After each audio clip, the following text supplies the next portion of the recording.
Welcome to the Data War Room Asia podcast, where cybersecurity pros talk data security. Let's hear from Asian InfoSec professionals right here at the Data War Room Asia podcast. Welcome back to the Data War Room Asia Season 2. In this episode, we have a very, very special guest here today. This gentleman has 30 years of experience in information technology. He founded a company called Young Technology Consulting in 2019, which focuses on providing consultancy, training, and also education in data privacy and AI governance. The company is also an official training partner of the IAPP, the International Association of Privacy Professionals, which has professional certifications that are well sought after by privacy professionals. This company also delivers the program in partnership with the Singapore University of Technology and Design. Our special guest today has also developed advanced data protection courses at universities, which include Privacy Engineering Essentials at NUS and a comprehensive data protection program for Thailand at Chulalongkorn University. He has multiple degrees, multiple master degrees, and he has the following certifications: a Fellow of Information Privacy by the IAPP, a Certified Information Privacy Manager, Certified Information Privacy Professional Europe, Certified Information Privacy Technologist from the IAPP, and a Practitioner Certificate in PDPA from Singapore, together with an Advanced Certificate in Learning and Performance. There's so much to talk about him, so much wealth of knowledge. Please join me in welcoming our guest for the show today, Mr. Kar Hong from Young Technology Consulting. Welcome, Mr. Kar Hong. Thank you very much. So, Kar Hong, I've said so much about you in privacy. Privacy is a new space, but you've been, around the industry, the IT industry, the privacy industry for quite some time. Maybe for our viewers today, maybe would you like to introduce yourself and tell us how did this whole journey begin? Okay. Yeah, thank you very much for having me in this program. I'm actually get into the privacy area by accident in a sense. Okay, I'm an IT guy for like 20, 30 years. Okay, so in one of my very last company that I worked for, we provide software to hotels. Around 2017, some of this hotel chain came to us and said, look, make sure that your software is GDPR compliant. Otherwise, from 2018, we cannot buy from you anymore. So my boss looked at me and said, make sure our product is GDPR compliant. And I was like, what is GDPR? Or what a nuisance. So we started to look at it, and then I started to realize, there's this thing called data protection. And we started from there, and we got our product compliant with GDPR. Subsequently, when I left the organization, I realized this is an area which is really up and coming. It's a very important area also, particularly in the with so much data being used and AI coming into the industry. So it is, I must say, I'm pretty happy and very lucky to be in this industry early. And we have seen the industry really growing, and people are getting more and more interested in this area. So how did your career start in IT? Let's go back 30 odd years. Okay, that's 40 years. Okay. 40 years, yeah. Yeah, 40 years ago, God knows what IT was then. Absolutely. At that time, we don't even have PC hasn't come up yet. It only came out during my university days. Now, again, I never really thought of studying computer science at all. I studied computer science. I was more like economics, but I wanted to study overseas. So when I finished my A-level, I've been looking around for scholarship that go overseas. There was this National Computer Board that government just set up. And so I applied for the scholarship. I got the scholarship and ended up in USA, University of Pennsylvania. So we studied computer science, which is what the government wanted me to do. I was quite happy with that. And I went to study economics anyway. So so it is how it started. So I came back, I worked for National Computer Board, and it was very interesting to new technology all the time. So they have this thing called Geography Information System, very interesting. So I spent most of my time during government time, the 8 years with them, with NCB, and work on something called Geography Information System. Right. So after that, I left them, and I've been in IT all the time. So I moved to China, worked for Ericsson, worked for IHG, primarily IT management job. Right. So it is interesting. So you were considered the pioneers in the IT industry with NCB at that time. Yes, we are one of the earlier batches. And how different? How has the journey been? I mean, you sound as if that every time you're adopting new technology, every single location you go to, every single job you've taken up, it's always about new technology. And how was the thought of security and privacy in the early days? I'm doubting it existed. Right. Well, yes, IT is really a very exciting industry. I'm very lucky and that I chanced upon it, and I have spent 30 years of my life on this. And of course, in the early days, those are big IBM digital equipment machine. Many youngsters would not heard of digital equipment anymore. So those are the big machines. And then internet came. It really changed communication. Before that, machines don't talk to each other. Now we are all confined to our organization. And in the early days, when you're working on those big machines, there's no virus. Okay, yeah. Virus came only after the Windows and the PC. Yeah, became personal. And the internet came. And I think it is a brand new thing that people need to realize. It's very important to have this cybersecurity. But at that time, privacy or the concept of data protection are primarily not there. We are just more concerned with cybersecurity. I think the concept, or rather the awareness of personal data protection and privacy actually become a lot more aware by most people. It's actually around the time GDPR came about. Right. So when you talk about data protection, and anyone today, say in Southeast Asia, in Singapore, in Asia, the moment you talk data protection or privacy, the first thing they talk about, DPO. Data protection officers, DPO. Yes. And you have been instrumental in training up many DPOs in this market, and many different ideas, many different certifications that we have mentioned, that not only are you certified, but you also are training this next generation of DPOs. For our viewers today, can we share, what do you think a key skill and knowledge that a DPO should possess? And in that matter, we see a lot of double hatting going on. Somebody has a full-time job, and then DPO is a add-on. What's your take on that, and what do you think a DPO actually needs to have or do, or in a real day-to-day kind of scenario? Yes, this is a very interesting question. Yes, I train a lot of DPO. I'm very much very interested in the career of people who are interested in the DPO as a career. Right. Now, I think there are two parts to the DPO competencies. One is, of course, the hard skill. The other one is actually the soft skill. Yeah. When it comes to hard skill, very basic, we need to understand the law. Now, basic law like the EU GDPR is a must. Your country's law, whether in Singapore, PDPA, whether in China, PIPL, those basic data protection law we must know. Okay, right. Not really from a legal point of view, but at least you understand what the law requires to do. Otherwise, you don't even know how to comply with it. The next thing is about the ability to implement processes, SOP. So this is about the practical thing of implementation. The third thing, I would say DPO need to know technology a bit, okay? You may not be your cyber security expert, you may not necessarily be AI expert, but you do need to understand how technology works, cloud computing and all those things, because data are all in digital system these days. And the last one is an interesting one. With the advent of the AI and this generative AI creating so much interest, now all the DPA, that means Data Protection Authority, are taking on the task to regulate AI. What does it mean? Does it mean that DPO also started to need to know AI governance, which is something I see coming? So this is the hard skill area. The soft skill is even no less important than the hard skill, because data protection is like a compliance job. It's about risk management, and you have to work with many other departments.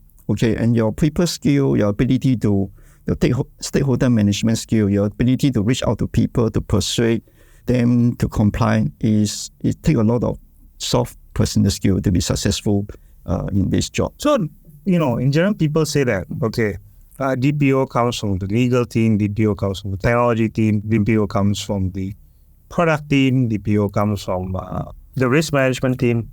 At the end of the day, does a DPO really need all that knowledge, or someone can train to be a DPO as a career? DPO is definitely I would say, is an emerging career.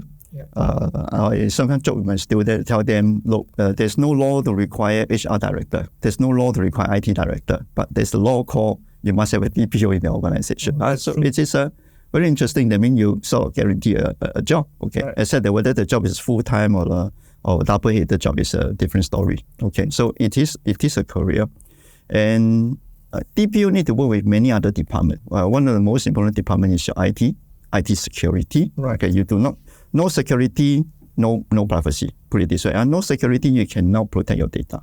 But just security alone, of course, doesn't mean you're protecting. Yeah, you need that processes and policy and all those things also. And you will have to work with your legal department also. The contract, the standard contractual clauses, the third party agreement on data protection, all those. So those are important departments you need to work with. And apart from the operation department, that they need to implement the SOP. So the DPO is, of course, not the expert of all this area, but you need to know empathy with the department. I always say the DPO shouldn't be one to go out and say, you cannot do this, you cannot do that. The DPO is the one who go out and say, how do you do it properly according to the data protection law? Is to help facilitate the business, not to stop the business. Okay, that's an important philosophy I have about the DPO. Right. So talking about DPOs, right? You've trained many people. And how do you think, the people you've trained as a DPO, as a community, you've raised a big group of people. I would call it a DPO community. I don't know if it's the right word or not, but I'll call it a DPO community in the region. I won't say even Singapore. It's been a regional goal for you. What has your strategy been into collaboration between the universities you work with, the DPOs you've trained, and, we take Singapore as an example. It's a regional hub. And, we look at data protection laws. You have now the Singapore PDPA, you have the Malaysia PDPA, you have the data protection law in Thailand, you have the China PRPL, you have the UU PDP in Indonesia. How do you talk about collaboration, or how do you feel? I mean, do you think that it's time for Kar Hong to look at an inter-ASEAN or inter-Asian data protection community? You've seen all these students of yours, I would say, around the industry. What do you think about creating the community you have?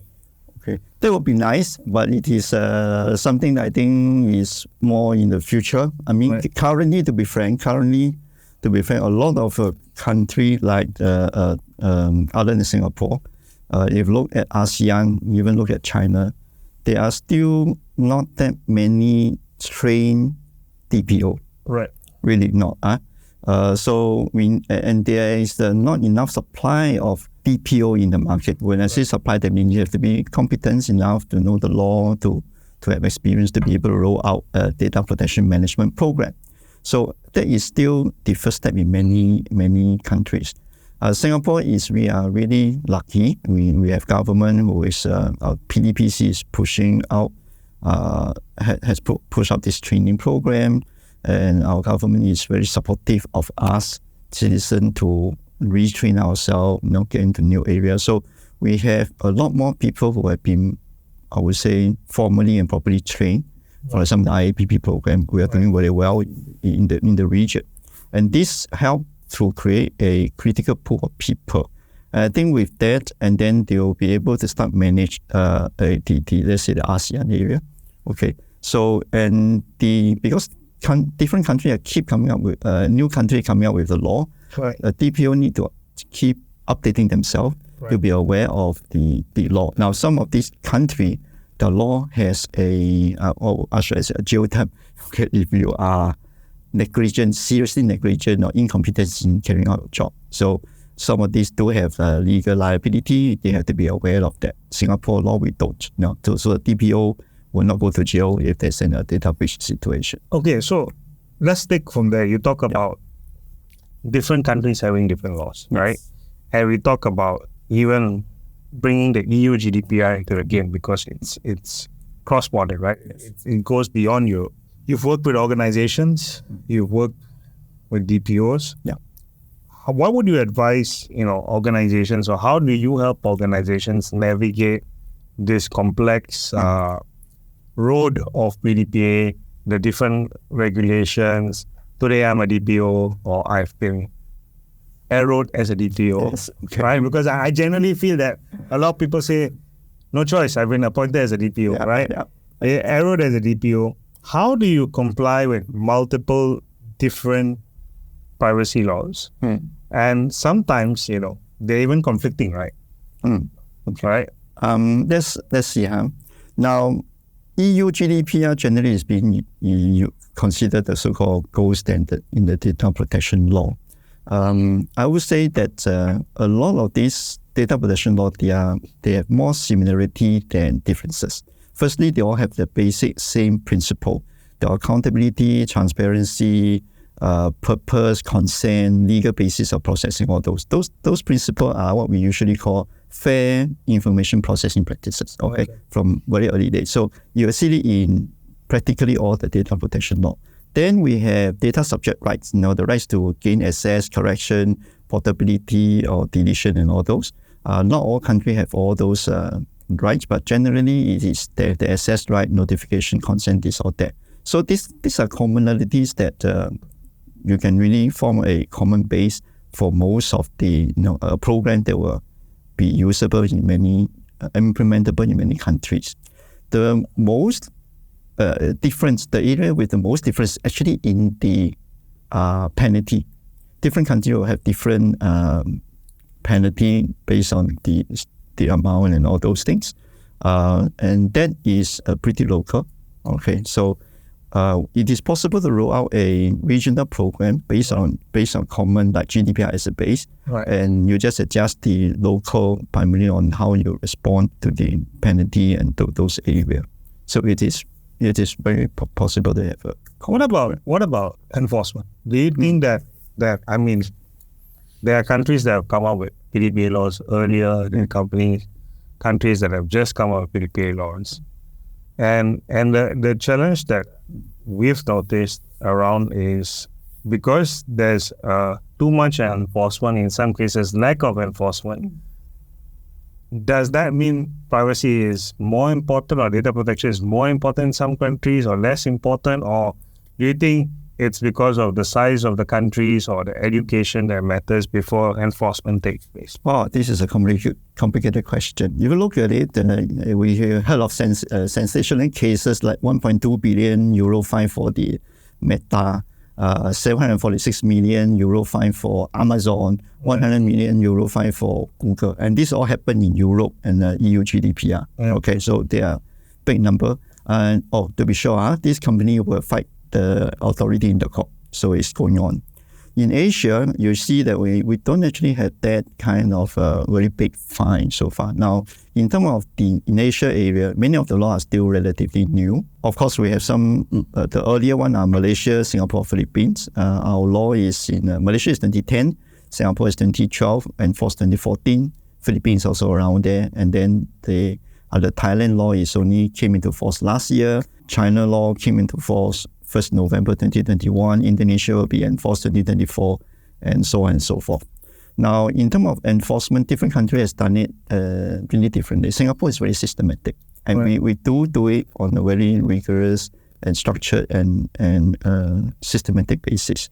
Our fine are not in the multi-million dollar. I think on average about 20,000 Sing dollar, which is painful enough, but it's not going to incapacitate break the bank business, which is important. The government want to take that. For other countries, I think the enforcement is, I would say in ASEAN, at this moment, pretty sporadic. Okay, and we're yet to see any enforcement, let's say in Thailand, coming up yet. Okay, and of course the other law, Vietnam, Indonesia hasn't really come into force yet, and we're yet to see how the government will enforce them. And do you think this is because they are larger markets? It's an Asian culture thing of, not standing up for your rights or not thinking your rights. Or, if we go to countries such as the UK, right? They don't have an ID. They don't have a national ID, right? Yes, they don't. And anywhere or almost everywhere in Southeast Asia, we have a national ID. Yes. And we go everywhere. That is our local passport per se, right? Yes. And we've come to an acceptance that it's normal to give my ID card. Yes. It's normal to give my ID. Right? Yes. Is it because of that mindset that it makes enforcement a bit further away? I mean, I won't say it won't happen, but in a larger market, outside Singapore? Because Singapore, to be fair, it's small Very small. and easy to implement a lot of new regulation, and it's fast. It's a it's a fast adopting technology country. So how do you think it's the cause is also because we've come up with an upbringing that we're used to it? I think on the whole, you look at European EU this side, they are much more aware of their so-called freedom, human rights things Right. like that. And in Europe, they actually started to have a little bit of a problem, which is the DSAR, data subject access right. So people are starting to ask for access to the data record, which can be a burden to organization. If too many of these requests coming in. Now in Asia, we are on the whole, I think culturally, on the whole, we are less aware of our so-called rights, data protection rights, especially. Now I was in China, and I was many years ago. I went there and I went to see doctor, and then in the doctor room like this, and I'll be talking to the doctor, and another patient will be waiting and just sitting in the room. So whatever I tell the doctor or whatever the doctor asks me, someone can hear, but it is normal over there. You see what I mean? But it's absolutely a no-no in Singapore, not the same rule. So we do have slightly different awareness, but people are getting more and more aware of their rights these days, and we are seeing abuses, particularly a lot of this scam call and all those. People are starting to demand be careful, more careful about this area. I think it's a good awakening. It will take time for us to be to move forward, but it's a good progress. Well, in the past, I have no qualm about just go to a place and say, can you give me your name and phone number? I said, no, I give my IC, you go and record. It's more convenient. These days, we don't do that anymore. So, and that is, I would say, it's a good progress, awareness, and as you go on, people will be able to protect their personal data, better. Sure. So you just talked about something very interesting, right? In Europe, data subject access rights, right? So, in your experience, what's the most common challenge that organization face in two parts, right? One in implementing data protection strategy and measures and stuff like that. And the second thing is in situations like this, right, where they have to, declare what personal data they have about data subject, the right to be forgotten, the right to delete the data. How do you guide them in overcoming such challenges? This is not an easy thing from an implementation point of view. Right. Okay. So a few things. Do you know that in Europe, they're starting to have this emergence of this company that actually will say for $100 a year, I will request your data on your behalf. So what they do is they just blanket send out request randomly to company and say, I'm representing Mr. Kar Hong, and he's asking for his data, regardless of whether you have my data. Now, if your organization has my data, you can find it. Hopefully you do. If your organization don't have my data, and I suddenly request for it, you're going to look for it, and then you cannot find. You cannot find, you'll be worried. Is it really don't have, or I just didn't search enough? So the organization is being burdened unnecessarily. I think they have to deal with this when this thing become an issue. So that's a new business idea. For all of you, set up a company, go and search for all the data, data for information for all the subjects. Yes, it's not very ethical, but okay. So it does happen, and you make money on that behalf. Now, from an organization point of view, really, it has to do with your structure. That means you are being structured in your process. Data inventory map is the one that is very important for us to know where our data, so that we do know systematically when there's a request that comes in, we are able to source our database and say we really have or we really don't have. Fortunately, in Asia, we don't have that problem as yet. And touch wood, we hope we don't have that kind of abuses. Right. Because I talked to my participant of my class, my friend, and everyone. Now you know there's a right given to you by PDPA. You can access your data in your organization. Will you ask for it? None of us say we want to ask for it. I mean, why? Okay, so I think it is still okay. The abuses are not there. I think it is helpful. Otherwise, really putting up your rigorous process, data inventory map, SOP, and simply being more structured and rigorous will help a lot. And do companies, when you consult with these companies and we work with all these organizations, how is their response when they know they have to do so many different things? It is like, wow, this law, why like that? Okay. So, yeah, I think, again, my approach to them is the law that we set up, the government service data protection law, is not to hinder business. If you understand it well, actually it helps you to put in that proper structure in your organization. It's going to help you to be better, stronger, more efficient than your competitor, and you will have that reputation that you can expand your business. One of the things that the Singapore government do is very interesting is our data protection trust mark, which it is voluntary, but company with a trust mark is able to tell company, let's say in EU, that I have good data protection practices in place. You can trust me that we have good measures to protect your data. So you can give your customer and potential customer that the assurance that you are able to protect the data. There's adequacy between the laws, right. And so it give you that leg up in compared to your competitor. Those are. So it can be a competitive advantage. Yes. So on that note, I just want to ask. So does that mean that today technology is a big thing in every industry? Yes. So do you think then privacy engineering is a critical aspect of data protection? And because at the end of the day, if I want to have a trust mark, or if I am a company that's storing a lot of data, all right, there's this concept of privacy by design. Yep. And I should I always have privacy by design when the moment I start, because I'm going to handle personal data? And for our listeners today, can you just share what you feel are important principles behind privacy engineering or privacy by design? A few things. I would say companies should start with the basic things that, understanding where are your data. So right. It is data inventory map. Start putting in that training program to create awareness among all your employees. Right. That is something that we can easily do, and that 20% effort will give you that 80% of protection. And then you move on to more, I would say, more advanced techniques like the data protection impact assessment and privacy by design. Now, privacy by design to a very great extent is a certain culture. That means when you do something, you start to think about privacy in your product or in your services. I do an analogy. For example, we have security by design. What does that mean? These days, all computer systems, we expect to have a password and ID. Right. Now, the ID and the password, think about it, it's not the functionality of the software, but it is a security requirement. It's a basic. Yeah, very basic. So everybody expect that. Right. So it's security by design. By default, by design, we expect that. Any system don't have that, we don't dare to use. Same thing, privacy by design will move on, will one day move to something like that, where people expect privacy feature will be there. For example, we are emerging some privacy feature in, let's say, email system.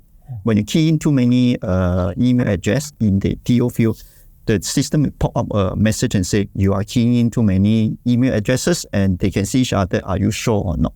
Correct. That one is actually a more like a privacy notification concept. So this kind of little, I would say, feature will start to emerge. Okay, and you will help you to reduce the chance of making mistake.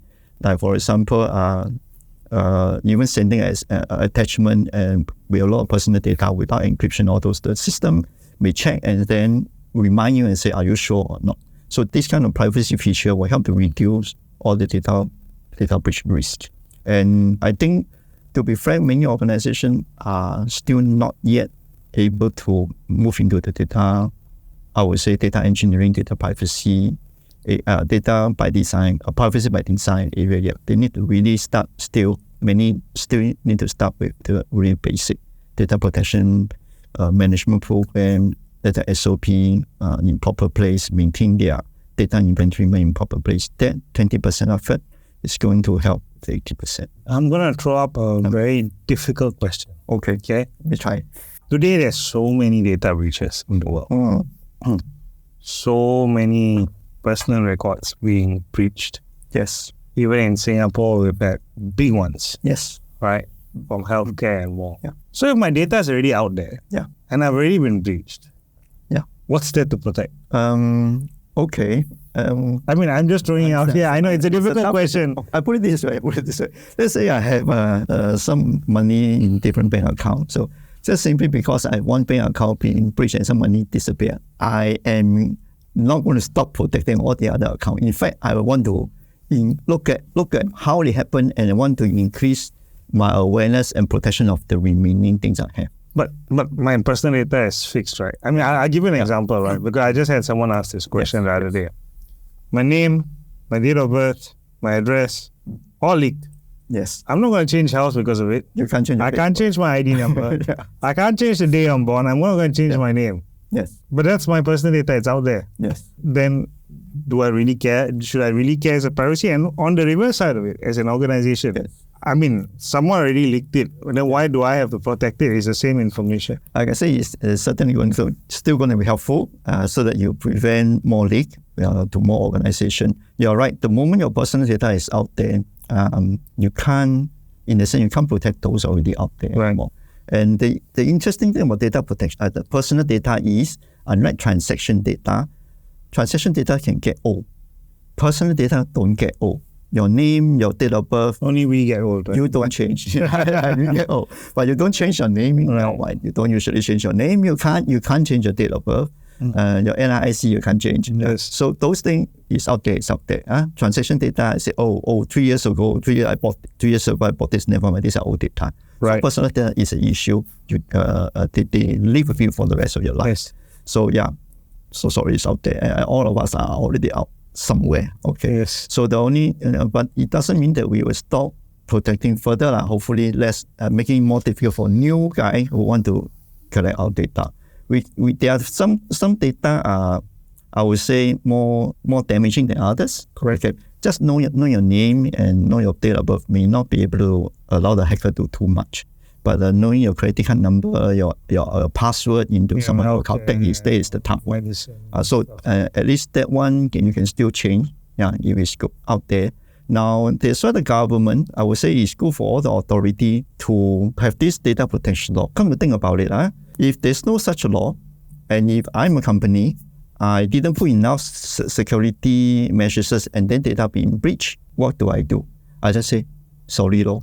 Okay? Right. And then there's nothing much you as an individual can do about it. Now, if the law put in place, the government is going after them and say, hey, go guys, you didn't put enough data protection measures, you didn't invest enough. Now, the data breach, I'm going to fine you money. Okay, the money didn't go to the individual, the money government take, but at least there's a cost to that. So the organization cannot try to say, hey, no, in terms of all the investment, don't bother about cybersecurity, don't bother about data protection, because anything happens, we just say sorry, law. There's no cost to them. Now there's a cost to them. And I think it is good. They also encourage companies to put in all the basic, really necessary cybersecurity protection, all those things in place. So, I mean, to summarize what you're saying, it's just like the seatbelt law, right? You wear a seatbelt in the car because there's a law. Yeah. But it doesn't mean you won't get into an accident. It doesn't mean you won't die from an accident. It just makes that there's a lesser chance of you dying. And because it's a law, people will just follow it. Yes. And that's why it becomes important. Right. So, we talked about AI earlier on. Yeah. And you talked a lot about helping companies with AI and you have set up Young Technology Consulting as a focused area in data privacy and now into artificial intelligence, generative AI and stuff like that. We've heard a lot about authorities talking about AI governance, right?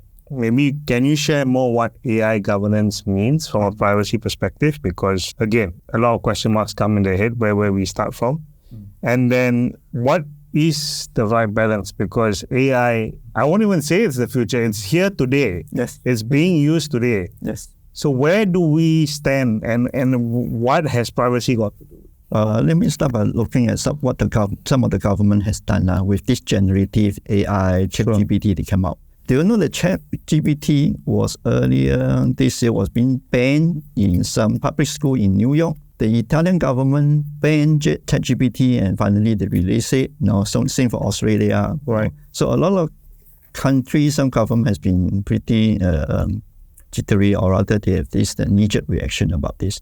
To me, AI is a very useful and very significantly development, a new tool That's going to help us human a lot. Use it properly. Of course, in any the more powerful is the machine or the weapon, it can be used both sides. Yeah? Right. For the good and the bad. So what is the problem with AI on privacy? Well, AI can actually improve the monitoring of tracking individual. Think about it, surveillance CCTV. In the past, we need people to watch the CCTV. Now AI using facial recognition is able to piece together and tell where you are automatically without human intervention. The Chinese government, in fact, there are some companies in China can even use the way you walk. They call gait recognition, GAIT. The way you walk, you can walk away from the camera. They're able to track you down and say, it's Kar Hong. Right? So you can't hide anymore. So if the government is trying to bad government, then you can tell it's bad.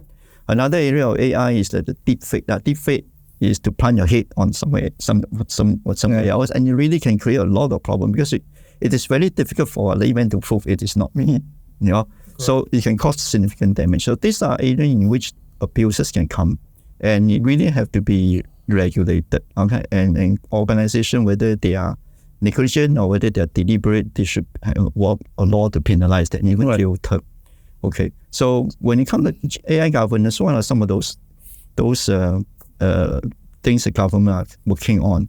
Now, the law is still trying to catch up with the technologies. We haven't really seen the law yet. EU AI Act is still in the parliament. We expect it to be passed very fast. So we are emerging basic areas such as what is AI ethics. Basic thing like very common thing like being fair, do good and don't do harm, being accountable, being inclusive, and those are the basic so-called, I would say, principle is starting to emerge, and people are starting to have that a common understanding as more and more being discussed as the basic principle of AI ethics and how to regulate AI based on those principles. So as we talk about this AI and as we mentioned earlier that you have developed advanced courses in the universities about data protection. And how are these courses important? Because these are beyond the basic normal certifications that you have in privacy. Because I believe that they are still yet to catch up with AI. So you have now, practicing privacy in AI. I'm creating my own term to it, privacy in AI. Okay. How have you adopted this in the courses that you're delivering and the key topics? And at the end of the day, we call them students, but with all due respect, most of these people are professionals in their own field. How then do you prepare them for the real world challenges that they are facing in their organization? Again, it is not an easy solution. Okay, because the AI is evolving very fast. And many individuals, some of this technology are really fairly new also. Even if they're in the IT field for many years, many of these technologies still certainly pretty new. It's just sprouted out of nowhere. Not everybody heard about generative AI until recently, right? So even if you're IT, you might not. Okay, so yes, those courses are actually to create that awareness and how the good part of the AI and the potential risk of the AI. And there are some researchers out there, particularly in MIT, doing very good work on AI ethics research. And creating the awareness is actually the first step. Many of these people are, like you say, experienced, actually fairly senior IT people in the organization. And starting from this group of people, the organization will be able to be aware and start to think through the strategy and how to manage AI properly, or when they integrate AI into their operations. So, when we talk about AI and the courses that we deliver, I think the rise of AI and big data gives opportunity and also risk from a data protection perspective, right? Organizations don't know what their employees are putting into the Gen AI tools, don't know what they're using it for. At the same time, it's a SaaS product. Most of them are SaaS, software as a service. Yes. then which law applies? Which data protection regulation applies? Is there a difference between quote-unquote Western view and Asian view, or European view, US view, Asian view, China view? Is there a difference to this? How, what does Kar Hong have to say about this? This is a very broad question, actually. Yeah. When it comes to, let's say, the AI regulation, it's actually still emerging and taking shape. The consultation paper that the government, the Chinese government or European government, have published and asked for feedback. Okay. Right. In general, the basic principle like fairness, do good, accountability are starting to emerge, and I would say that is likely to be a pretty common in the AI law when it comes about. But when we put privacy into perspective here, how do we stand? Because at the end of the day, right? Okay, employee in Singapore, Right. entering or prompting ChatGPT to generate an employment contract for an employee in my Indonesia office in Bahasa Indonesia, because I don't have a HR in Indonesia and I want an employment contract. So I put in all the details and I prompt them. Bam, the Gen AI tool has prepared a contract for me. Brilliant, fantastic, right? Gen AI tool originates from US. Data is stored where? I don't know, right? I've generated an Indonesian contract with an individual in Indonesia, but I work for a Singapore company. How? Okay. Where do I stand? What is whose responsibility? Okay. And where do you think this will go at the end of the day? Because the responsibility is like across the board here. Yeah, this is a very complex situation because it deals with many different governments. Yes. Now, we have to look at this in different way. Whether generating a contract, there's actually no personal data inside that. Don't key any personal data, you're fine. Whether the contract itself comply with the Indonesia labor law is all to deal with how good is that software. Yes, okay, correct. So it'll be very careful using AI for that purpose. What is dangerous, or rather what is risky, could be that if we key in personal data into a system, Correct. and maybe it's a US system or in some other country, Right. and the machine will remember it, but they'll keep the data. Maybe one day they want to use it for training purpose, which is probably the terms and condition. You click, you never read. Okay, Yeah. so that is going to be an issue. So I will say that it is only starting people to be aware of it. So some organization, I was told in Korea, they use ChatGPT, and so the Samsung stopped their employee from doing so. Yeah. They should. Our company really has to quickly come up with this very basic boundary. Tell the employee, look, please don't do that. And of course, it is a lot. It will be better if they have a software that help them to monitor it. This because you tell people don't, you can't monitor them. It's not going to be very effective. So I believe that there will be product coming out and just able to help the organization to monitor people keying in question into, let's say, ChatGPT, to make sure that those things are proper and didn't divulge to my company information. It's a very basic. It's going to become a very basic cybersecurity requirement like that. But you mentioned about, this covers many different country laws, Yes. right? So then how does cross-border data flow, data residency, and all these, I won't say prohibitive, but protective measures come into play, especially in a very interconnected cross-transaction, cross-border world? Because today, even when we book flights, there are questions asked, are you a EU citizen? And if you say yes, so am I a lesser passenger because I'm Asian? Or just because I'm a EU means the data is stored in you? It's sometimes not very clear, right? So what's your opinion on cross-border data protection laws and how the international? Do you think that it's better if the world had one law? Or do you think it's better that, yes, we have different laws, we can have adequacy in process, but at the end of the day, countries should have the right to keep the data And what difference does it make? I think we will not have one law in the world. Okay, Right. So different country with different philosophy. Yes. For example, the European side, they are more concerned with personal freedom and human rights things. Yes. Whereas in America, they are actually very business driven. Yeah, that law is supporting the business. In Asia, we're more balanced, slightly tilt towards trying to facilitate trade, at the same time making sure that data are not being abused. So this is a spectrum of different philosophies. So there will be different sets of law. One of those areas in data protection, one of the more complicated areas for DPO so far, is in the area of cross-border data transfer. Right. Okay.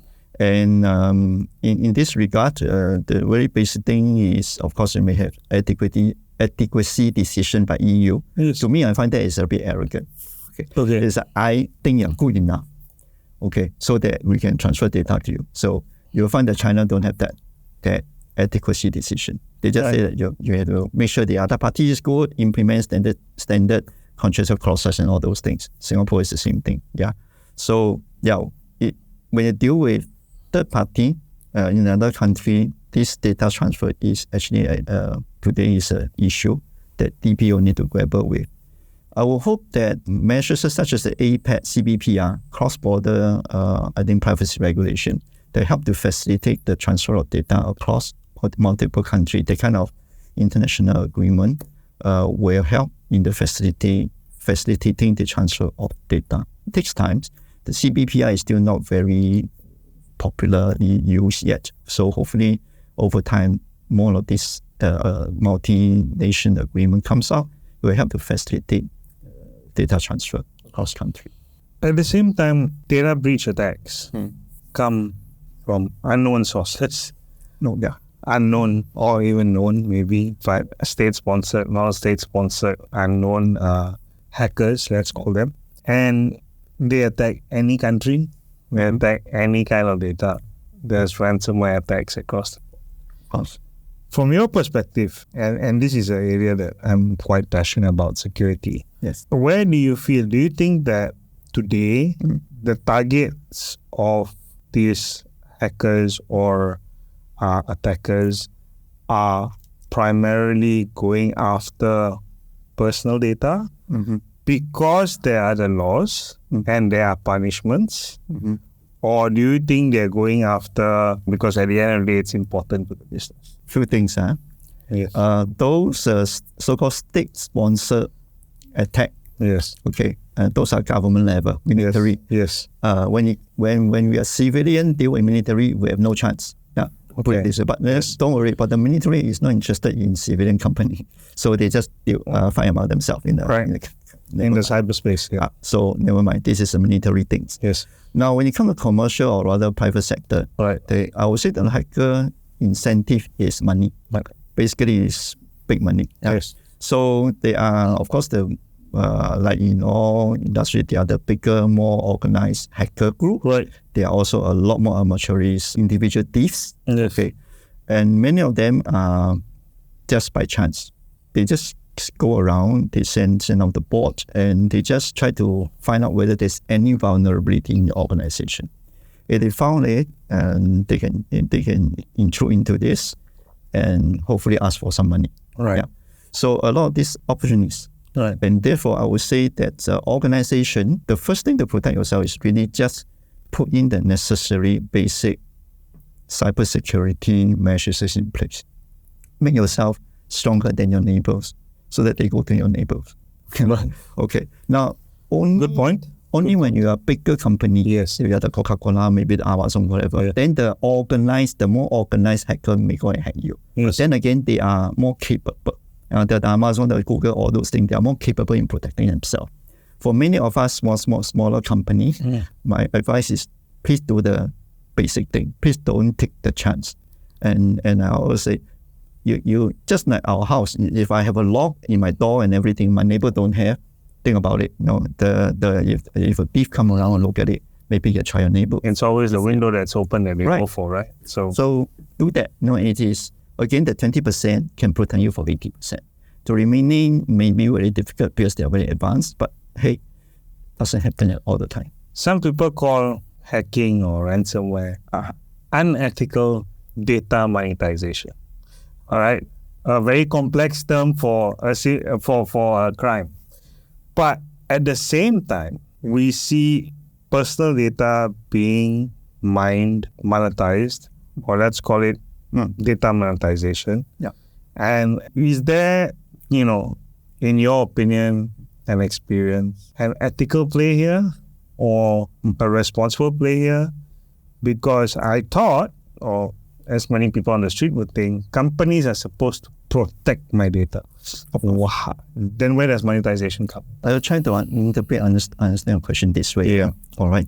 So firstly, all those phishing and all those ransomware thing, it is illegal. Let's call it illegal data monetization. Illegal. So it's still monetizing data. They go to jail and all those things. It's an illegal way to acquire your data or just stealing your money like that.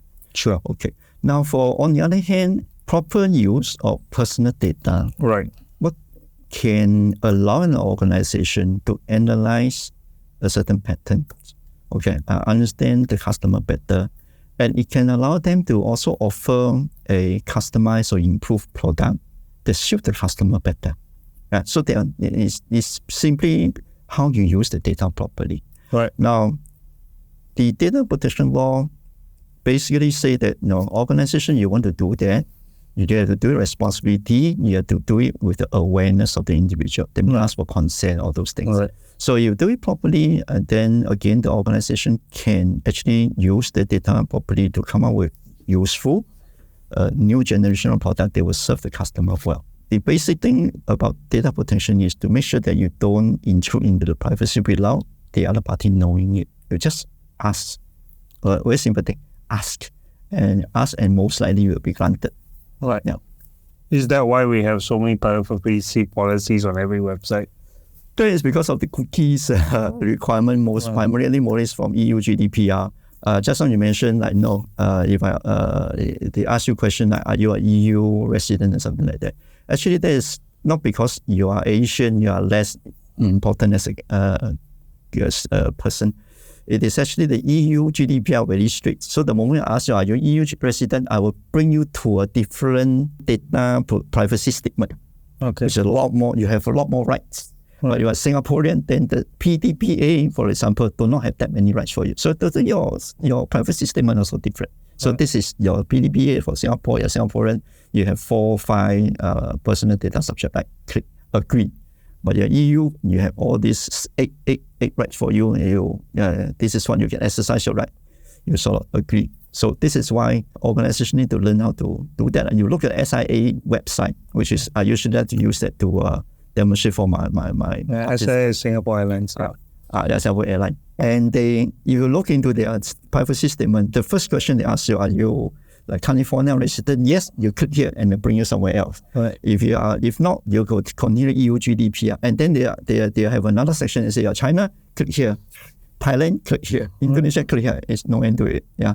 So company has to grapple with that. So, I mean, we're in the last 10 minutes segment of our podcast. It's been very interesting talking about privacy and everything. But I want to bring us back to Kar Hong, the person.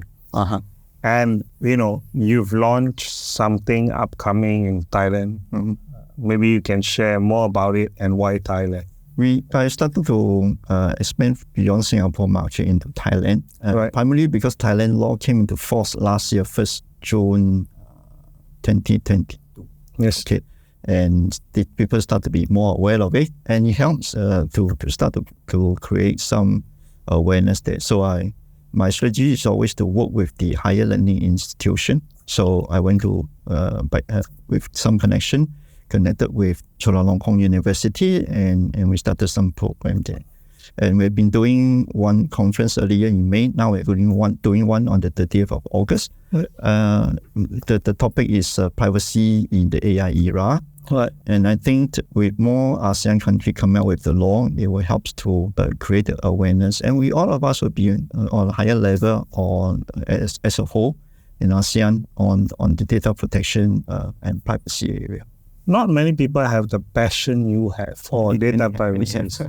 No, I mean, I have to be honest, right? I have worked with a lot of people in the industry, and not many people. See, there are two types of passion. your passion to share knowledge and educate, it's not necessarily driven by money. I've known you for a long time. It's not driven by money. What is the secret behind it?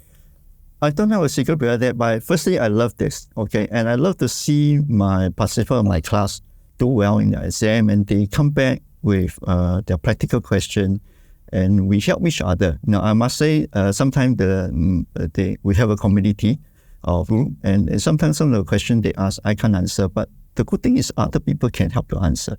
And we grow and become more knowledgeable together. And I think we need a critical mass of people.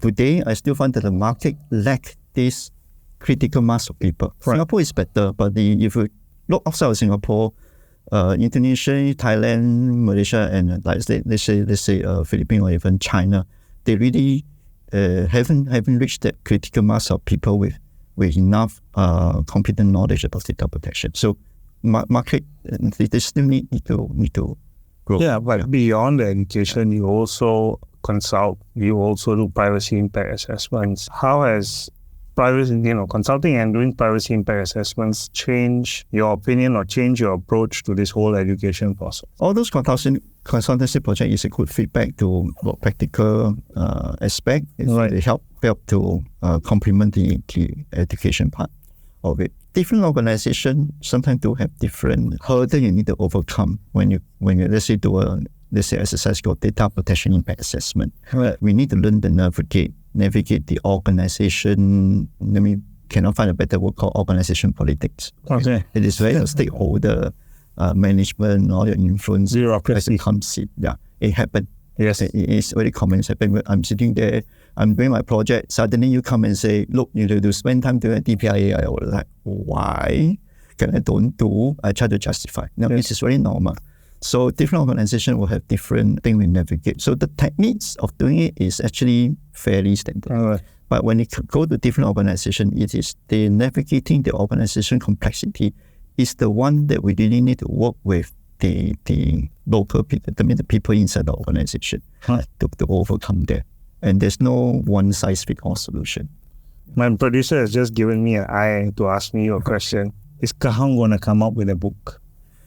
I always wanted to write a book, but I just had to one day just bite the bullet and say I really got to write that. At this moment, it's just one of those things that I always wanted to do, but never get into doing. Because you have a wealth of experience, and just time has flown by. It's almost an hour in our episode. We've talked so much about your experience, your wealth of knowledge, your opinions, and definitely I'll be the first one in queue to go and buy the book once you launch it when you're ready. But it's very important that you share this knowledge. I think it's good. But on a final note, if today I am an aspiring data protection officer, what should I do and how should I get in touch with Kar Hong? Few things. When it comes to the book, it won't be me writing. I will want to work with some of my past students. Yes. They are very experienced people and want it to be practical and useful. They put aside, there's still a project in the future. For anyone aspiring to be a data protection officer or coming into the privacy or IT governance role, right. Firstly, I want to encourage you because, like I said, there's a law that requires DPO. So it is the demand is there, the requirement is there. On the one side, there's the demand. The supply side, there are not that many people yet, and there's no degree in data protection in your school yet. So it is good to be into this field. Right. I would say professional level of certification at the IBP really is one that help people to recognize that you have accomplished a certain knowledge in this area. This is a good way to get started. And another thing is, how do you get into this data protection field? If you are currently in a company, you may not be the DPO and you may just raise your hand and say, I want to start participating in some of this. Give you some practical exposure, complementing it with, let's say, the IBP courses. And very soon, I would say within 1 year to 2 years, you will become one of those that people look up to you and say, can you share your experience with me? Yeah. Right. Yeah. So, last words today for the show today. Thank you again for coming for DataWRA Asia. Any last words that you'd like to share for our viewers on data protection? The only thing I'm going to say is this is a very important field, not only because of IT and also because of AI coming up. and it's going to be a growing field. And anyone interested, please take a look at this data protection and AI governance area. It is not only exciting, developing very fast, and the demand will be there. Yeah, so that's it. Mr. Wong Kar Hong with a great piece of advice. And if you want to get in touch with him, as we launch the episode, we'll link you up to him on LinkedIn. Young Technology Consulting is the company name. Please get in touch if you're interested in the data protection industry. Mr. Kar Hong, it's great to have you on the show today, and really learned a lot. And I'm looking forward to your expansion across the region, and I hope to get you back on the show at one time and we can talk more. Thank you very much. Thank you for having me. Thanks. Thank you. Thank you. Thanks.